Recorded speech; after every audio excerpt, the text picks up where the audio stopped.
Hello, IB history scholars. It's Mr. Newcomb. For the past several weeks, we have been focusing on the U.S. Civil War, what caused it, and how it plays out. And so, for this upcoming week, we're going to really begin to look at Reconstruction and how we put the United States back together. Before we can do that, I just want to highlight a few ending pieces to the U.S. Civil War. And so, one, take a look at, why did the Confederacy lose? And then, what is the significance of this war to that will have on the future of the United States? So, why did the Confederacy lose?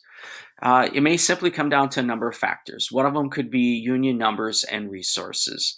If you recall, doing the strengths and weaknesses activity, on paper, the United States led in many categories: manpower, industrial strength, wealth, railroads. So, again, on paper, the United States has the numbers and the resources.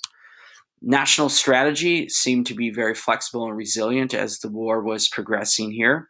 Abraham Lincoln will be able to find some very capable generals, and sticking with the strategy of really the divide and conquer. Critics call it the Anaconda Plan, but slowly the United States, with that strategy, is going to prevail here. Of course, you have to look at Abraham Lincoln and his leadership. Uh, Again, if we look at presidents and the really good presidents, Abraham Lincoln is put in that category because of his ability to crisis manage. And he had the gift to say the right things when needed. And he was able to work with his opponents within his own government, as well as those who opposed how he approached the war. He was able to find consensus. Success in keeping out the Europeans. This really remained a fight between the United States and the Confederacy. Abraham Lincoln and his Secretary of State, William Seward, was able to find a way to keep Great Britain and France from fully recognizing the Confederacy here, and maintain a relationship with those nations, as well as several others. And ultimately, the Europeans are not going to have that significant of a role in the outcome of this conflict. Time, we're talking about war of attrition. Because of the numbers, the resources, the manpower, the United States is going to be able to fight a very long, sustained war. Not to say that the war could have lasted 10, 20 years, but if it was going to last 4 or 5 years, the United States is going to be able to do that and wear down the Confederacy. Now, the Confederacy themselves, they may have lacked a true national strategy. And that could speak to the differences amongst their generals, as well as with Jefferson Davis, the president of the Confederacy here. They really needed to fight a defensive war, but as the war progressed, they did try to switch to a more offensive strategy, and that usually did not work out for them. Battle of Antietam is an early example of that, where Robert E. Lee tries to bring the fight to the north, ends in a loss. Emancipation Proclamation is issued. Tries again at Gettysburg, fails after 3 days. And we refer to that as kind of like the high tide of the Confederacy. After that, they're going down, so it's a turning point. You have some generals that in the Confederacy that would like to engage in guerrilla warfare. So strategy-wise, they're lacking what we'll say a true national strategy. Of course, Jefferson Davis, his leadership, he's not Abraham Lincoln.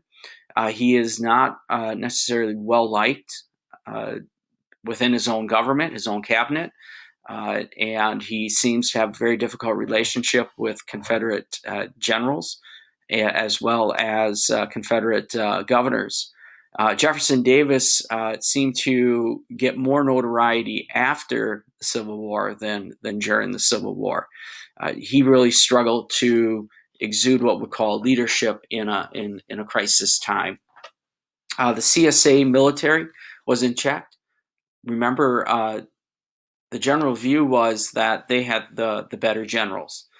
And so again, on paper, you might have the better generals, but as the war progressed, the Union numbers and resources, industrial base played a factor and pretty much kept them in check. And several key Confederate leaders, generals, had died during the war, like Albert Sidney Johnston and Stonewall Jackson, two very prominent Confederate generals who died, who possibly could have been what were called the game changers. Problematic Confederate officials, again, not working with Jefferson Davis, some of them even working behind the scenes, trying to negotiate with the United States, Confederate governors withholding valuable resources throughout the war, just speaks to the problems that the Confederate government is facing as it's trying to create a nation during a conflict. Unionist feelings inside the Confederacy, this idea of seceding from the Union was not universally accepted in the South. One could say this war was brought on by more reactionary elements in the South, and that the idea of breaking away was not popular. And you can find pockets throughout the Confederacy where they did oppose leaving the United States. And every state in the Confederacy will put at least one regiment in the blue uniform and fight for the United States. So again, that highlights that this idea of united behind breaking away from the United States was not shared by all. And the weakness of the Southern economic and social system, because it was more dependent on agriculture and that its industrial base was growing, but not at the level of the United States, that as this war progressed, it would struggle to maintain itself in terms of being able to fight a war. And with the Union blockade, they're not able to trade significantly on the global market. And so the weakness of their economic system definitely plays a role here. And once slavery starts collapsing, of course, the economy and the social systems are going to collapse with it.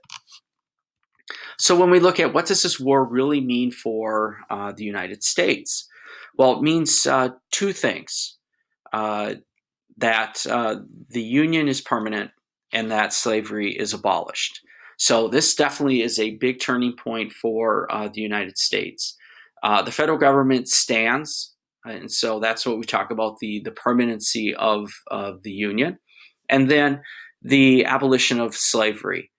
The war may have started off with this desire to preserve the Union, but evolved into getting rid of slavery. And so with that 13th Amendment, slavery is abolished. To build on this, the permanence of the Union, there is a decline for a moment of the states' rights argument. Remember, states' rights was being used as a means to justify the existence of slavery and let the local governments decide it. That argument or that political concept of states' rights loses a little bit of its energy. It will come back for other topics, but with slavery being solved, it's no longer connected to the states' rights. So for the moment, again, we have a decline in the states' rights. The government becomes more centralized, and so that sometimes happens in war, in which the government, the federal government, or the central government gets more power, and that is because they were directing the war effort a little bit more. And when the war got done, some of those measures and frameworks still remained. And then the expansion of the presidential power. There was some criticism that maybe Abraham Lincoln was becoming a dictator during this conflict, that through his use of executive powers and him suspending some aspects of the Constitution, that the presidential power was growing exponentially. And so when we enter this next time period known as Reconstruction, that power grab is going to play out in Reconstruction, where Congress is going to try to take some of that power back.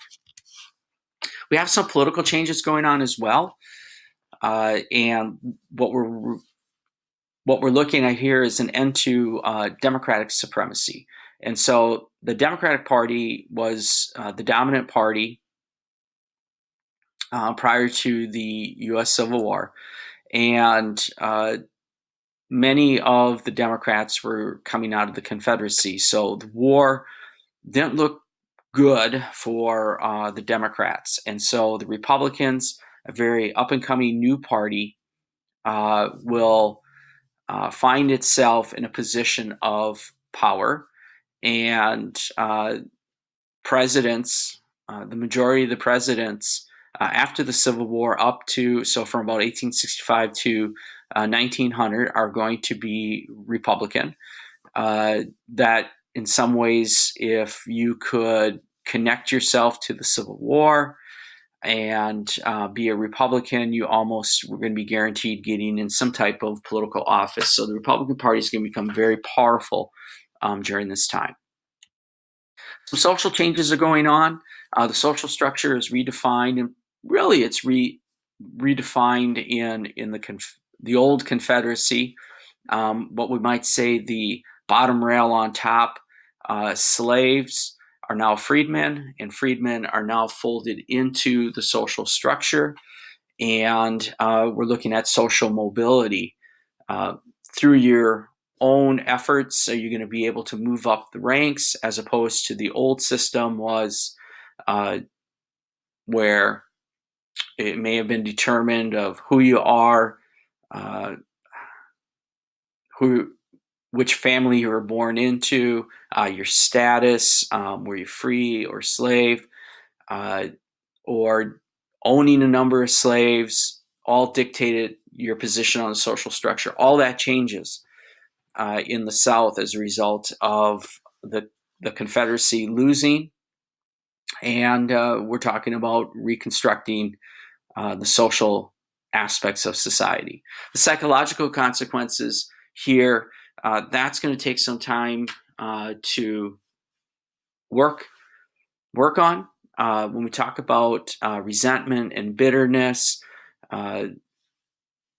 people of the South, when they see the Union or Army still occupying various parts of the South, there is a bitterness and resentment, and it's gonna take some time. And thinking that the United States is going to be able to move on from this very quickly is it's a false way of thinking. It's going to take some time. And then the economic changes here. You definitely have a triumph of industrialism here, the industrial complex. And so there's going to be a restructuring of the economy, more diversification is going to come towards the old Confederacy here, as there is changes in agriculture, trying to move away from the addiction of cash crops like cotton to become more diverse in the farming sector as well as in the industrial sector. So the business agenda of the Republican Party is going to come a play here over the next several decades as we approach Reconstruction.